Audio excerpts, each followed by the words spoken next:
queriendo agradecerles por el espacio, por permitir compartir parte de las experiencias que estamos haciendo con el equipo de investigación, desarrollo y también el equipo comercial de INVE a nivel de Latinoamérica.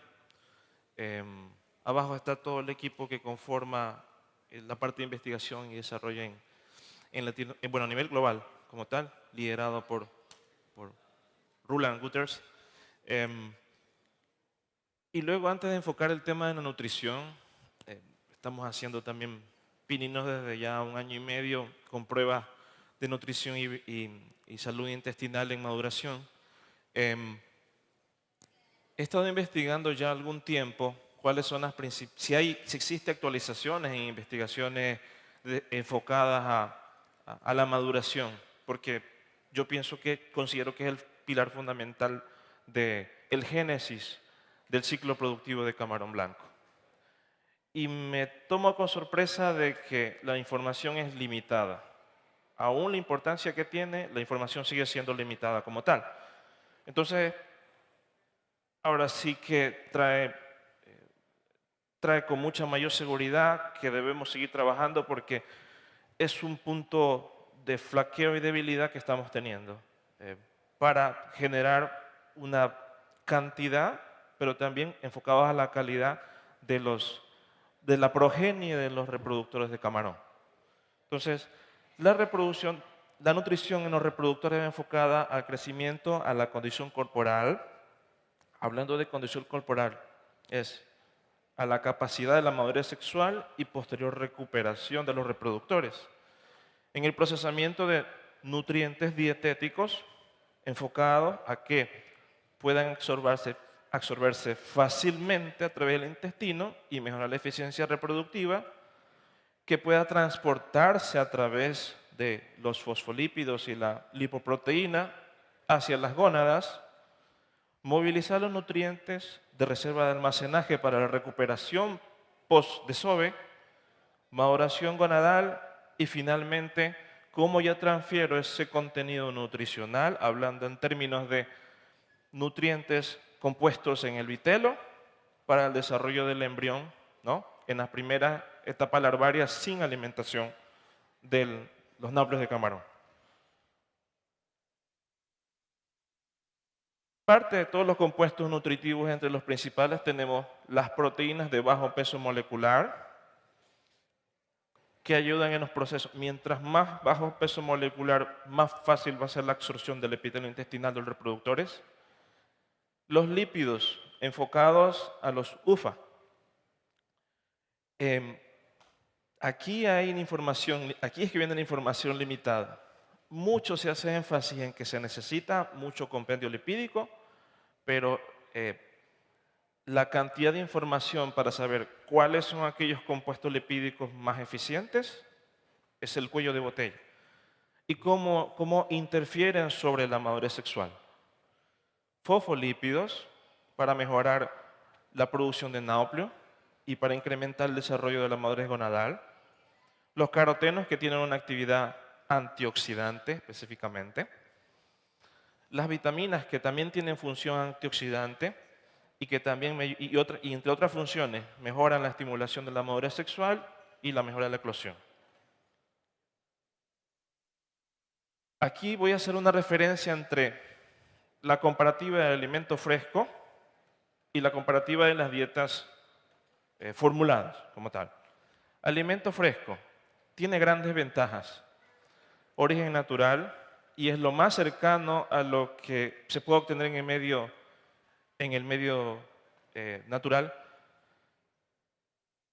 Cumple con los requisitos nutricionales, tiene alta atractabilidad y palatabilidad, eficaz en la estimulación de la madurez sexual y los principales organismos que se utilizan para alimentación. Algunas especies de potas de calamar, bivalvos como mejillón, almejas, ostras, entre los principales, krill y artemia. Y aquí tengo un trabajo interesante que se hizo hace algún tiempo con Roland sobre el enriquecimiento de artemia en efecto de la madurez sexual. Bueno, y poliquetos, que en Ecuador ya no se está trabajando con poliquetos por el tema de los costos y principalmente la bioseguridad que se tiene con los poliquetos, por lo tanto se ha omitido el tema del uso de poliquetos. Más beneficios que tenemos: carotenos, alto nivel de UFA, altos niveles de colesterol, ¿no? Principalmente el- el nivel de proteínico es mucho más alto en calamares, el tema del colágeno para recuperación post-desove. Las hormonas reproductivas, pongo un signo de interrogación porque hay conceptos en los que definen que los poliquetos y la biomasa de artemia tienen importantes hormonas reproductivas que transfieren a los reproductores. ¿Qué desventajas tienen? Al ser de pesca, hay una disponibilidad inconsistente. La composición es variable de acuerdo a la estación de pesca, de acuerdo al medio de conservación de la materia prima. A menudo es costoso, básicamente siempre es costoso. Y el problema es la bioseguridad, porque se lo considera como un vector en transición de virus y de bacterias patógenas. Pero bueno, eso no lo colocaría yo como una limitante porque hay procesos en los cuales puedo garantizar la bioseguridad del alimento fresco. Ahora, en la comparativa, la dieta formulada. Aquí la comparativa se va a dar con una dieta formulada más una dieta semihúmeda, que actualmente ya se está haciendo la transición porque se ha visto una mejor respuesta con dieta semihúmeda. ¿Qué ventajas tenemos? La disponibilidad es constante a un costo relativamente estable. Hay aporte de nutrientes esenciales que pueden ser deficientes comparado con la dieta fresca. Tiene vitaminas, tiene minerales, altos niveles de carotenos, que podemos incluirlos en función del requerimiento de los reproductores y de la especie con que estamos trabajando, ¿no? Podemos obtener composiciones nutritivas estandarizadas y equilibradas. Principios activos, podemos incluir ácidos orgánicos, inmunoestimulantes, probióticos, vitaminas. Y fácil de almacenar y de usar. No requieren ningún proceso a diferencia, un proceso extra a diferencia de la dieta fresca. ¿Qué desventajas tiene? Como lo que comencé hablando, el conocimiento es limitado a nivel nutricional. Es, es, es, y es fácil ahora para nosotros porque cuando contactamos a un productor a nivel de maduración, la primera pregunta es ¿cuál es tu desafío? Y eso nos ayuda a encaminar en lo que nos dice, sí, mira, yo quiero un alimento que me mantenga la estabilidad en la producción de náuplios, porque durante el ciclo de producción tengo un rango que va de 3 a 5 meses. Yo quiero llevar a esos animales hasta 5 meses, pero resulta que tengo variables. 100 náuplios por hembra, 150, 100 náuplios por hembra, y luego hay un periodo de mortalidad.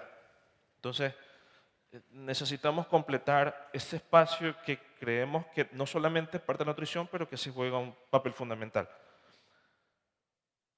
Muchas veces, quizás muchas veces es el tema de que estos alimentos son a nivel funcionalmente, tienen una característica nutricional muy atractiva, pero no son atractables ni palatables, el animal no los come.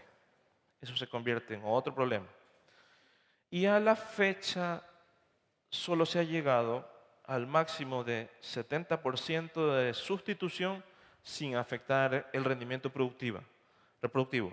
No hemos logrado liberar el 100% de la dieta formulada sin afectar a la capacidad reproductiva. Y eso es parte de los objetivos que tenemos, ¿no?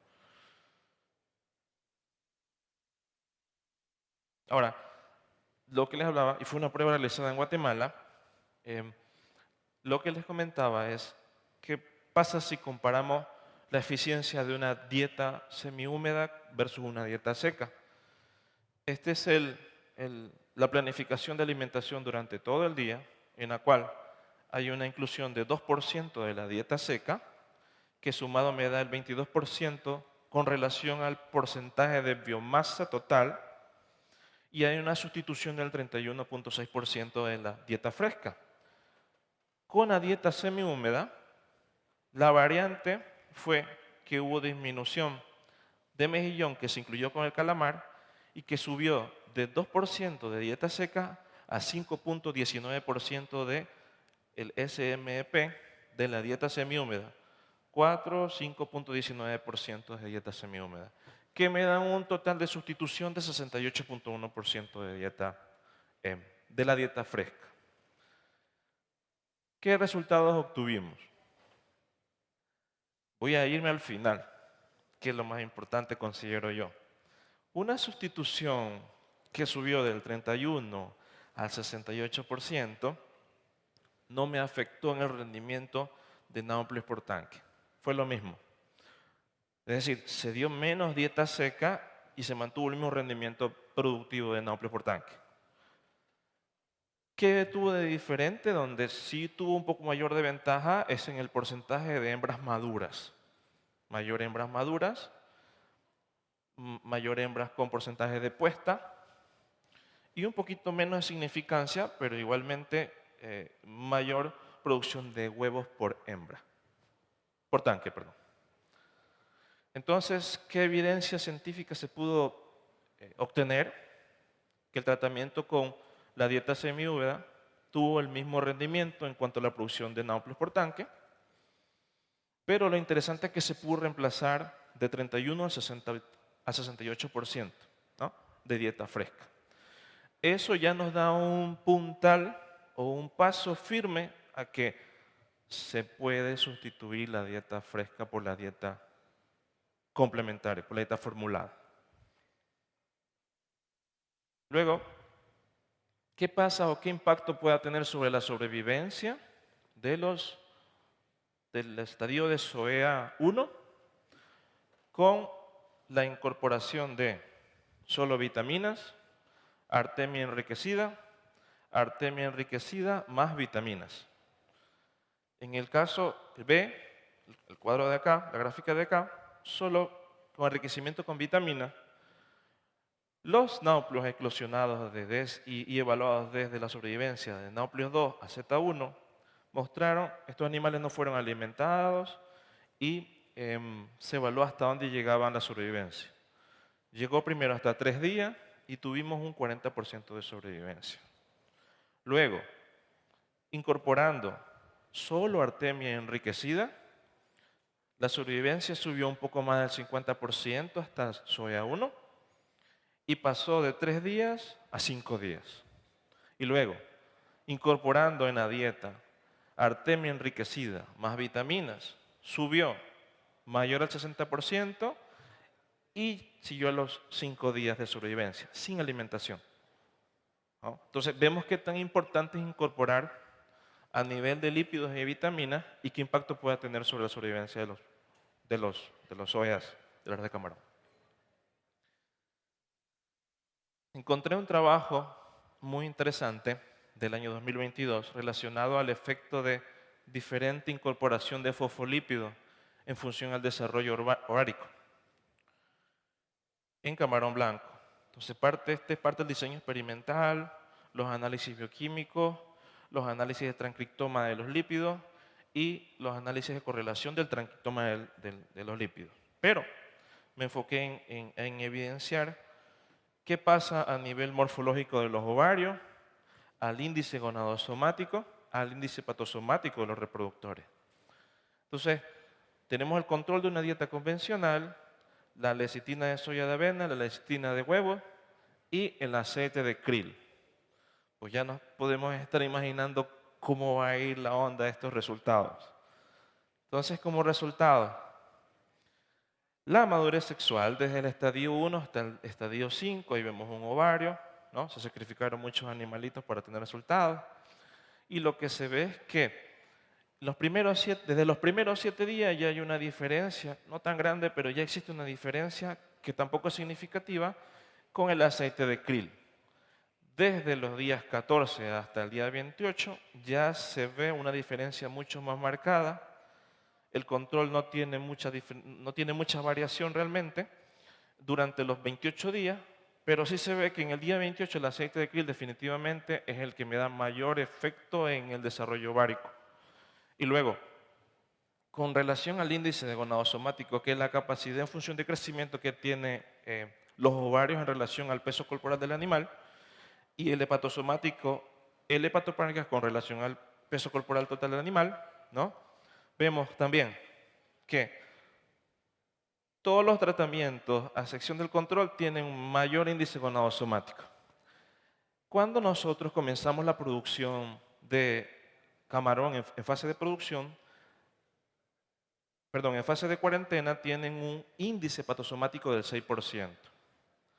Este índice patosomático se va a ver afectado cuando llegan a la fase, pasan la cuarentena, que no es cuarentena, son 18 días a un mes prácticamente. El índice patosomático comienza a bajar porque comienza a ocupar más espacio las gonadas, indudablemente. Ahora, una cuestión que me gustó cuando comencé a trabajar es que no voy a sacrificar los animales, puedo ver en su región dorsal del cefalotórax, la parte de aquí abajo de la imagen, y puedo yo, y los técnicos me decían, cuando yo lo veo eh, más oscuro y grande, yo ya puedo determinar en qué grado, o sea, a nivel de experiencia, eh, a nivel de campo es tan alta porque ellos ya pueden definir el grado de madurez del ovario con tan solo ver el cefalotórax, ¿no? ¿Qué otro resultado? En los análisis histológicos se muestra el control, la lecitina de huevo, la lecitina de soya y el aceite de krill. Y claramente se ve que hay una mayor madurez de los ovocitos y de las varillas corticales en correlación con el control y con el aceite con la lecitina de huevo. Aquí sí se ve una diferencia que tiene mejor respuesta, principalmente el aceite de krill y la lecitina de soya.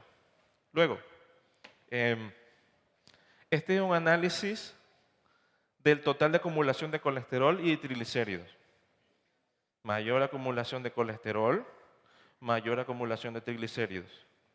Entre la lecitina de soya y la lecitina de huevo no hay diferencia, pero sí versus el aceite de krill. Ahora, las lipoproteínas de baja densidad tienen la función de transportar los triglicéridos a través de todo el cuerpo de manera general. Y las lipoproteínas de muy baja densidad transportan los triglicéridos a órganos periféricos, por ejemplo, los ovarios. Entonces, en cuanto a las lipoproteínas de baja densidad, no hubo diferencia en ninguno de los tres tratamientos, pero sí en las lipoproteínas de muy baja densidad. Hay una acumulación de esta lipoproteína que hace que los animales maduren más rápidamente. Por eso sí se ve una diferenciación complementaria. Me pareció muy interesante el trabajo, por eso lo traje a cotación. Hicimos en un grupo camaronero que tiene ciclo cerrado y su maduración, una evaluación que tomó más de 4 meses, donde evaluamos la dieta semihúmeda con una dieta seca que yo manejaba, parte del perfil nutricional, solo para tomar como referencia, y lo que vemos como resultado al tratamiento. Los dos se manejó el mismo porcentaje de alimentación en función a la biomasa, que es el 19%, ¿no? Y lo único que cambió diferencial es la dieta semihúmeda, nada más. ¿Qué resultados obtuvimos? Número de machos versus hembras, más o menos similar. Total de animales, porcentaje de cópula con diferenciación de 0,14. Es como la comparativa es similar, me dio 0,14% de cópulas por día. El porcentaje de cópula 8,33% más en el tratamiento de la dieta semihúmeda, 9% más de huevos por hembra, náuplios por hembra 11% más. Porcentaje de fertilización, ese porcentaje de 1,09% de fertilización me generó que los animales con el tratamiento de dieta semihúmeda tuvieran 11% más de producción de náuplios por hembra y 11% más, 11,5% más de náuplios de producción por día. Si lo vemos así, de manera como una impresión de pantalla, no hay mucha diferenciación. Pero si nosotros sumamos esto por el número de días y luego lo sumamos por el número de meses, hay una importante rentabilidad al final de un periodo de 4 meses. Ahora, pasando un poco al tema nutricional, ¿qué podemos hacer para coayudar a que esa calidad nutritiva que estamos incorporando en los reproductores, realmente los animales la puedan aprovechar, no al 100%, porque la tasa de asimilación nutritiva en los crustáceos es bastante baja, ¿no? Pero aquí es parte del desafío es qué interacción tienen los probióticos sobre el equilibrio microbiano en el intestino de los camarones. Por tanto, primero, ¿cuál es la función del intestino en reproductores? De este canal alimenticio como tal, pues, ¿no? Es la asimilación de nutrientes, de obtener parte del alimento que ha sido previamente digerido enzimáticamente por el hepatopáncreas y cómo estos nutrientes son aprovechados por la microflora, ¿no? Y cómo pueden afectar positivamente a los reproductores.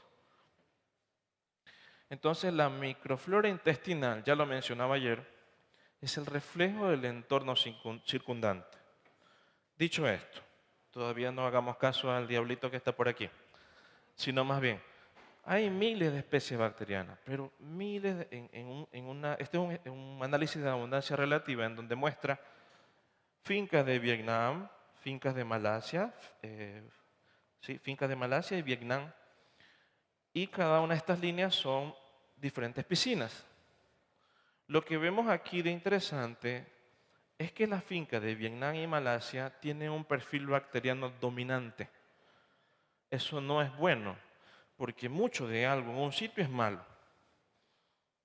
Es mucho mejor si yo puedo tener una diversidad poblacional de bacterias, me va a generar un equilibrio.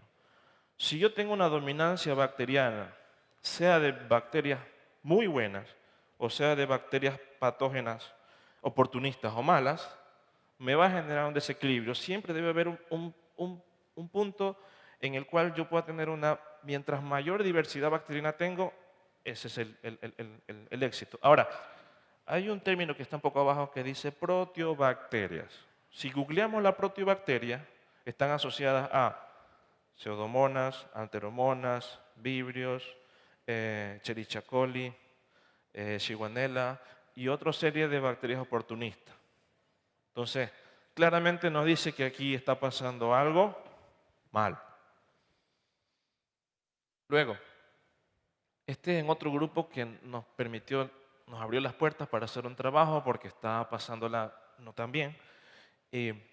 Una maduración local en la zona de Madurado para el año 2023. Evaluamos reproductores en cuarentena. Se evaluó un probiótico específico para inhibición de vibrios. Se incluyó este probiótico en la dieta. Como en ese momento no teníamos el desarrollo que más adelante tenemos una prueba con un núcleo proteico con probiótico, nos tomó tiempo lograr llegar a una buena concentración bacteriana. Por eso hicimos dos relaciones, 3 y 5 gramos por kilo de balanceado. 3 y 5 gramos de probiótico por kilo de balanceado. Entonces, para ver si es suficiente con agregar 3 gramos o necesitamos aplicar un poco más de dosificación de probiótico. Y si con el proceso que habíamos hecho anteriormente, la preparación, la utilización, utilizamos un pegante específico para acuicultura y todo. Entonces, para ver si ese proceso no afectaba la capacidad germinativa y la capacidad de absorción en el intestino del camarón, principalmente. Se evaluó a nivel de microbiología para bacillus y para vibrio, en el intestino como en el hepatopáncreas, ¿no? ¿Qué resultados obtuvimos? El control, también sacrificamos muchos animalitos. Para el control podemos observar que los bacillus están en una concentración a la 1. O sea que algo de bacillus ya contienen los animales. Vemos que había presencia de pseudomonas en el control y una concentración muy alta de vibrios anginolíticos. Las barras en azul, arriba están la nomenclatura. El T1 es la concentración a la 3 gramos por kilo y el T2 es la concentración a 5 gramos por kilo. Y aquí toma relevancia lo que le digo. No siempre aplicar mucho probiótico significa que vamos a tener un diferencial. Porque el epitelio tiene una capacidad, primero, de absorción, y las bacterias tienen una capacidad de poblar un medio específico, y también hay una capacidad nutritiva de absorción por parte de los probióticos. Por tanto, si le ponemos 10 o seguimos subiendo, la cosa no va a cambiar, como lo vemos aquí. Lo que fue interesante que ya no vemos pseudomonas, que las concentraciones de Vibrio angiolítico bajaron de 5 a la 2 y que hubo una presencia de Bacillus a la 3. Ya hay competencias a nivel de espacio. El hepatopáncreas. ¿Qué pasó en el hepatopáncreas? Similar concentración. Perdón, el control tiene menos cantidad de vibrios. Hay bacillus. Y lo mismo pasó. En T1 baja la concentración, tratamiento 1 con 3 gramos, baja la concentración de vibrio y hay una concentración relativa de bacillus a la 3. Y no hay mucha diferencia cuando yo casi duplico la concentración. Sí que me baja la cantidad de vibrio, pero ya podemos establecer que la dosis más adecuada es 3 gramos por kilo de balanceado. Fue interesante, pero seguimos con un desafío. Nos gusta estar preparando todos los días la mezcla del probiótico con el pegante y demás, pero tocó hacerlo durante ese periodo. Luego seguimos avanzando y ya veníamos con un trabajo previo a nivel de la empresa de investigación y desarrollo. Y dice, oye, necesitamos algo más práctico, algo que los animales puedan consumir, un probiótico que pueda ser consumible, que tenga la capacidad de ser muy atractable, ¿sí?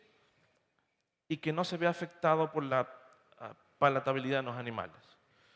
Y no se trata de incluir un alimento más con probióticos, sino todo lo contrario, utilizar esa fuente nutritiva, atractable y palatable para poder encapsular el probiótico y que funcione en el tracto. Entonces, se diseñó un probiótico a base de hojuelas. Creo que se puede reproducir el video. Perdón.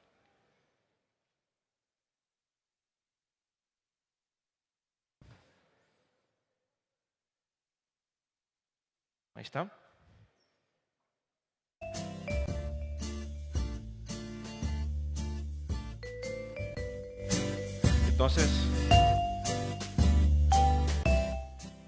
Entonces este núcleo proteico, que tenía una concentración bacteriana de 2 por 10 a la 9 UFC por gramo, tenía este perfil nutricional, lo que me garantizaba que el animal gustaba comer esa hojuela. Y muchas de las preguntas que me han hecho cuando hemos estado de pruebas en campo, ¿por qué los animales, por qué la estructura es una hojuela? ¿Por qué no un pellet? Porque la rádula está en posición vertical y se dan cuenta que comenzaba a girar el disco. Entonces, la captación para el animal, para comerlo, es mucho más fácil en esa estructura. Por eso se quedó como una hojuela. Las pruebas, hicimos pruebas en campo en un periodo fue entre noviembre y terminamos en enero aproximadamente. No, esos animales no fueron ablacionados. Se incluyó probióticos no en cuarentena, sino que nos dijeron, queremos hacerlo en animales en producción. La inclusión fue aplicada directamente. Esta fue la concentración que se aplicó en fase de producción, 0,2. Se valoran parámetros de porcentaje de mortalidad, de cópula, rendimiento productivo en general. Y se evaluó la microbiología del hepatopáncreas y el intestino de los reproductores y llegamos hasta Nauplio 5 de valor. A ver, ¿qué pasaba? Con respecto a la mortalidad diaria, en un periodo de 30 días, esto fue, el control tenía 2%, 0 para las hembras, menos mortalidad para los machos, menos manipulación, normalmente siempre hay mayor sobrevivencia de los machos, y el tratamiento con Bacillus tuvo una menor mortalidad en las hembras, bueno, no tan diferente, pero sí un poquito más de mortalidad. En términos generales, se tuvo una mortalidad por día de 1,1 versus el tratamiento con Bacillus de 0,78. Puede ser interesante, pero lo interesante es que me den más náuplios por hembra, ¿no? Entonces, esto es en cuanto al rendimiento en huevos por hembra. Pasó una cuestión muy particular, que comenzamos a aplicar los probióticos en los primeros días y no vimos cambios. Vimos que la producción, si vemos la línea de tendencia, que la producción de huevos por hembra era menor en el tratamiento con Bacillus. Y esta al quinto día al quinto día de desove comenzó a cambiar la línea de tendencia. Al final tuvimos una media de producción del control de 162 huevos por hembra versus el tratamiento con Bacillus de 172.000 huevos por hembra. En cuanto a la producción de náuplios por hembra, llegó a 157.000 náuplios por hembra versus 128.000 náuplios por hembra para tratamiento, con un beneficio de 18,5%, que luego lo vamos a calcular a nivel económico, qué puede impactar eso, ¿no? En ese escenario. Entonces, la medición de cópula me muestra, primero, que el control, si bien es cierto que tiene un 15% de porcentaje de cópula en cierto resultado, pero también muestra que hay una variabilidad, porque estos son resultados atípicos. A diferencia de que es mucho más homogéneo la medición de porcentaje de cópula en el tratamiento con Bacillus. Pero lo interesante que analizar es la media. 9% de porcentaje de cópula para el tratamiento con Bacillus versus un 5%. Es una diferencia de 4% de porcentaje de cópula. ¿Qué me repercute eso en análisis económico? Aquí. El control con la producción total de náuplios por hembra para ese periodo, para ese mes.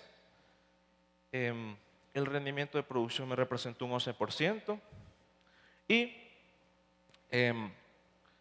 si yo lo coloco un valor de 25 centavos, gracias, un valor de 25 centavos, voy a tener un valor total de producción de $30.000.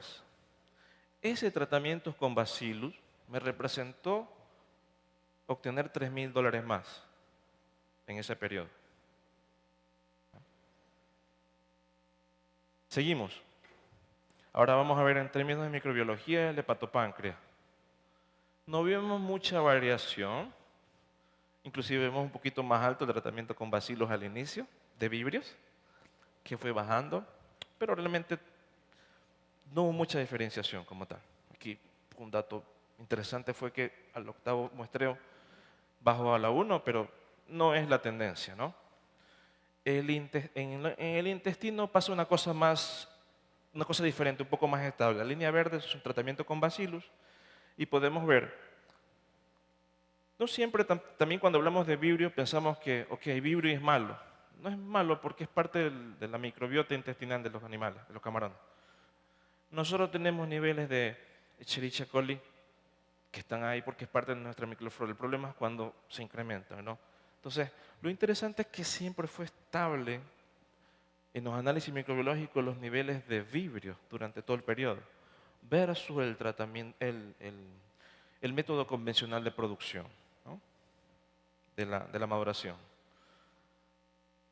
Nauplius N2, normalmente cuando pasan los desoves, los huevos son lavados con un agente químico.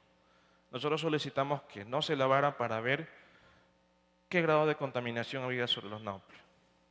Entonces, fueron dos lotes que se agruparon.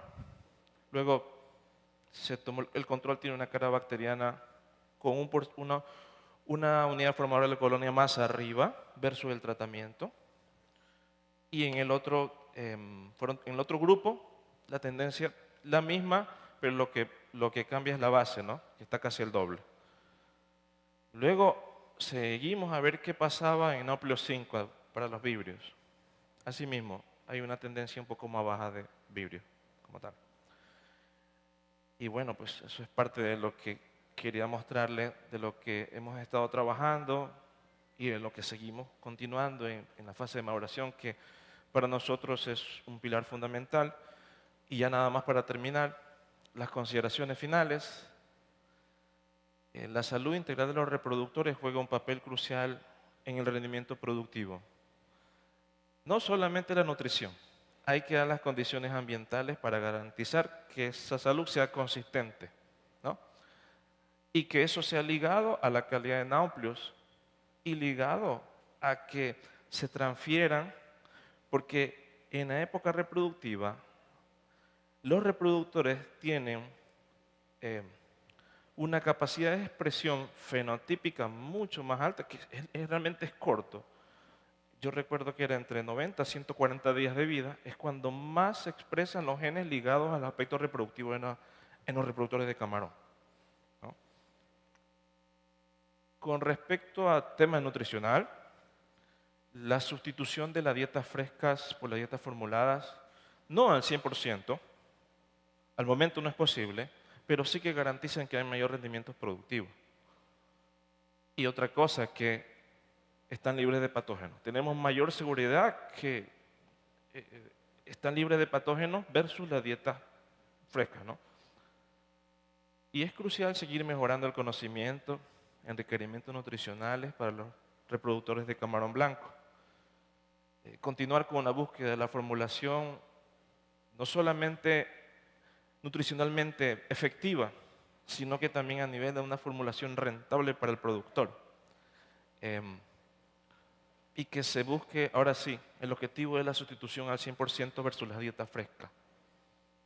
Asimismo, garantizando un rendimiento reproductivo alto, constante y sostenible en el tiempo.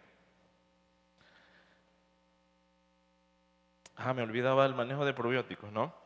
El manejo de probióticos direccionado a través de la ingesta. No es rentable aplicar probióticos, al menos que tenga un sistema de recirculación. Aplicar probióticos porque la tasa de recambio supera el 300% en las maduraciones. Entonces, si yo aplico un probiótico al agua, ¿bajo qué concepto? Si tengo una capacidad muy alta de renovación. Por eso le enfoco al tema de la ingesta. Pero mañana puedo estar equivocado. Entonces, la ingesta promoviendo la mejora de la salud intestinal, la inhibición de patógenos, la actividad enzimática, la oxidación nutritiva, asimismo, para mejorar el desempeño productivo. Y muchas gracias.